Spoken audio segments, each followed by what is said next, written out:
So wave after wave after wave of loss, that's what people often have in their psyche when they look back in their past. And we want to maybe we can spin that slightly into the idea of losing money. All that money might actually be the best thing that ever happened to you. Losing all that money might be the best thing that ever happened to you. Now, I know that's counterintuitive, and I guess in many ways that's the kind of crux of what I'm trying to get to here, because the natural tendency is that we focus on those losses. We focus on the bad more than we focus on the good. For a lot of people, certainly a lot of traders, because you've been through the trenches. You've been through a lot of, I should have done that. I could have done that. What if I had done that? I should have done that. I could have done that. Why didn't I do that? And it's a brutal feedback loop where, it keeps people in the present repeating those patterns, because then they start to identify with the fact that they are a loser. And do you know what the sad thing is? The sad thing is that at one point in time, it would have been optimism, or at least hope, that would have been in the driving seat. That's what would have made them come to the markets initially. The hope that they could, overcome, maybe the hope that they could. It's normally monetary, right? Let's cut to the chase. Make the millions that they always thought they would. But at some point, because of those accumulated losses, that identity had shifted away, and at the depth of all that lay a fragile person who completely has no hope and has accepted the fact that they are losers. And the sad thing about that is that they'll just keep on losing and never pull themselves up. I don't know if you want to spring off of that. No, it hits, It's kind of like you lay it out like that, and it's just the weight of it. That shift from optimism to just accepting defeat.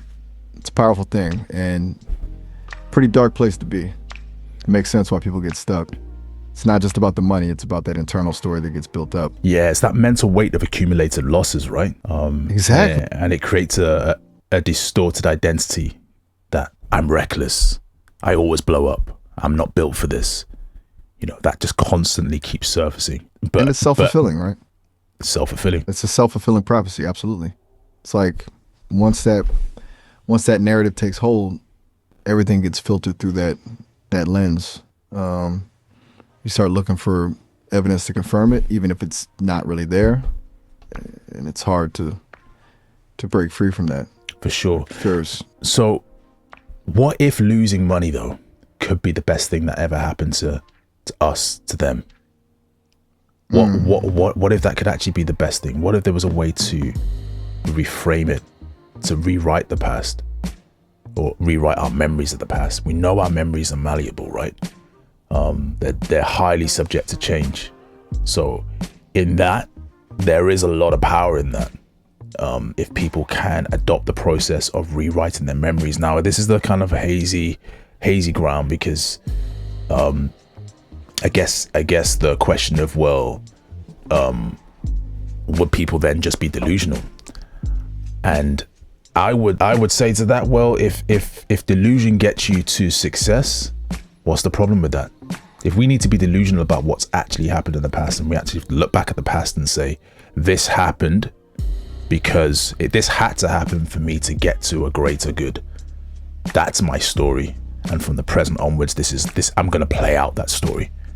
If it's delusion that gets you there, what's the problem with that? That's a really interesting flip.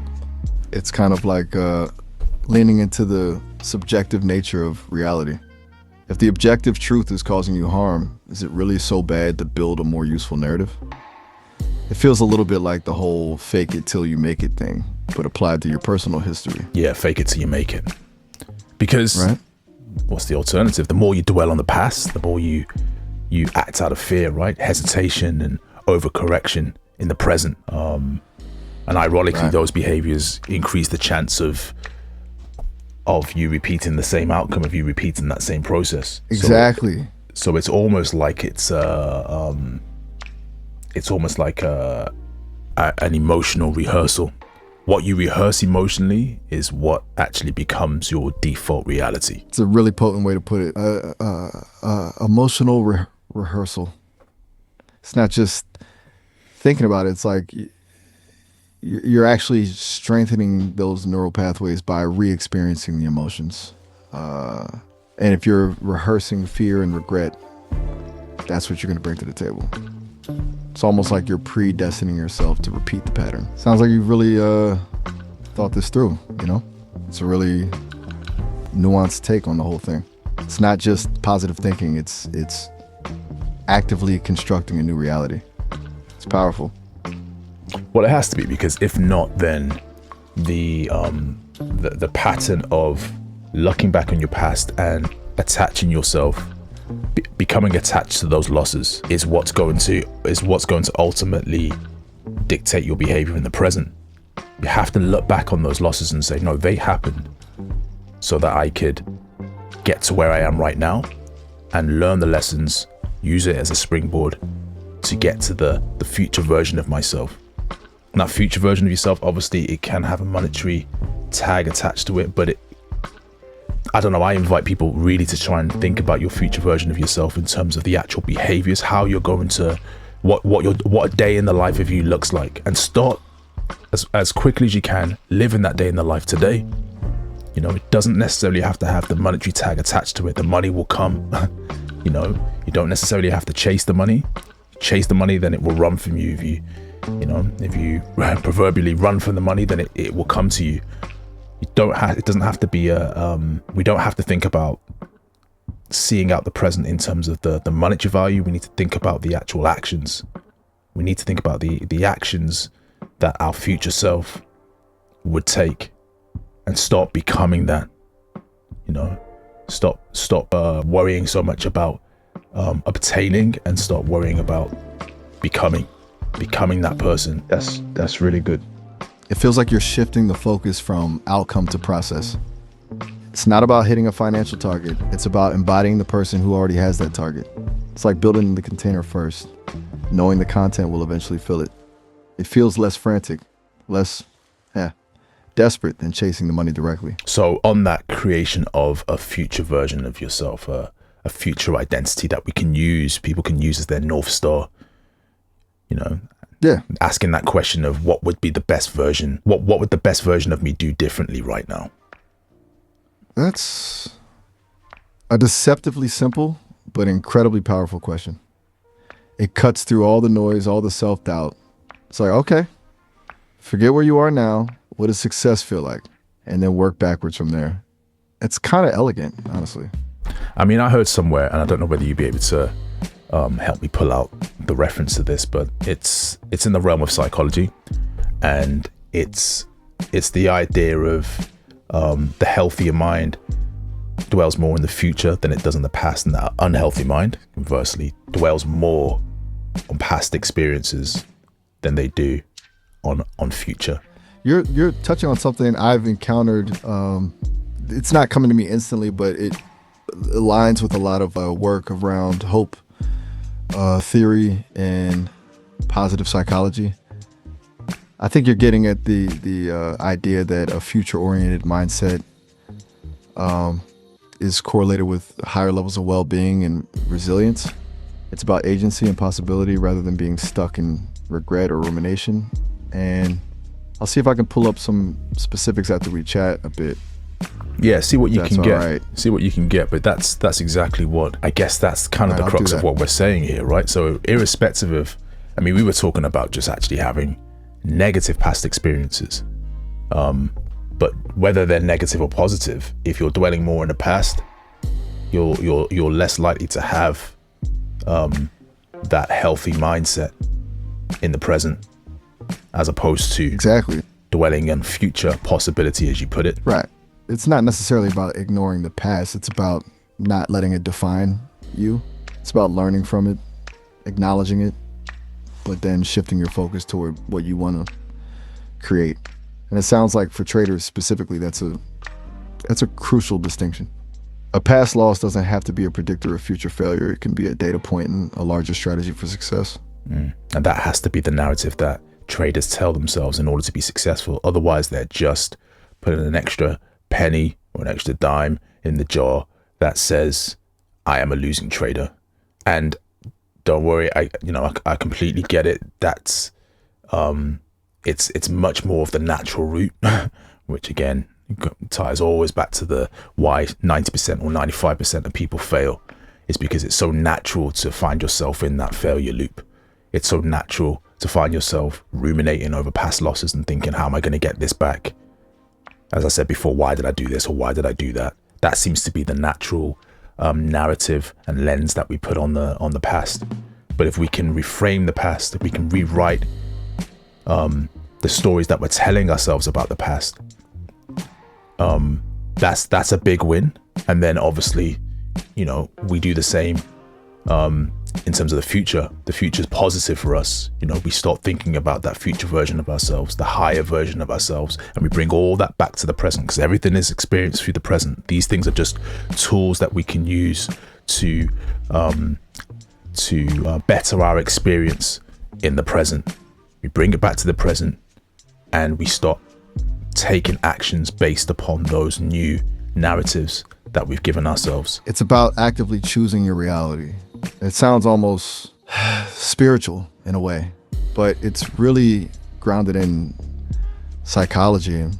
You're essentially hacking your own brain, right? Rewriting the code to create a more empowering experience. And you're right, it's all filtered through the present moment. It's not about escaping the present, it's about changing how you experience it. And we are hacking our own minds. That's the crazy thing. I love that. But it's almost hack your own mind or be hacked, you know? Control yourself or be controlled. It's powerful way to put it. And unfortunately, so many forces are actively trying to hack our minds, you know, marketing, social media, the echo chambers we create for ourselves. Being aware of that and taking control feels essential. Yeah. Yeah. So with all this talk about reframing the past and building that future self, where does that leave you right now? What's one small action you could take today that aligns with that higher version of yourself? Exactly. What's one small action that people can take that will align with that higher version of themselves? And encouraging them to, you know, you're not your past trades per se. Yeah, you're the one who decides what they mean. And the second that they stop identifying with their mistakes and start identifying with potential, with the future potential, everything changes. It does. It's like severing the tie to that old identity. It's a little scary, but it's also liberating, right? Knowing that you're not defined by your past failures, that you get to choose who you are going forward. And that one small action, it's about claiming that power. Did you manage to find out any more info on that? Past, present, actually, future? Did you manage to dig anything up there?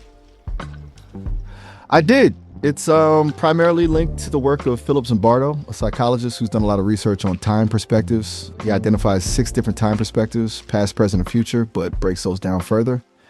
And he found that a strong focus on the past, particularly negative past experiences, is correlated with depression and anxiety, whereas a strong orientation towards the future is associated with hope, goal setting, and overall psychological well-being.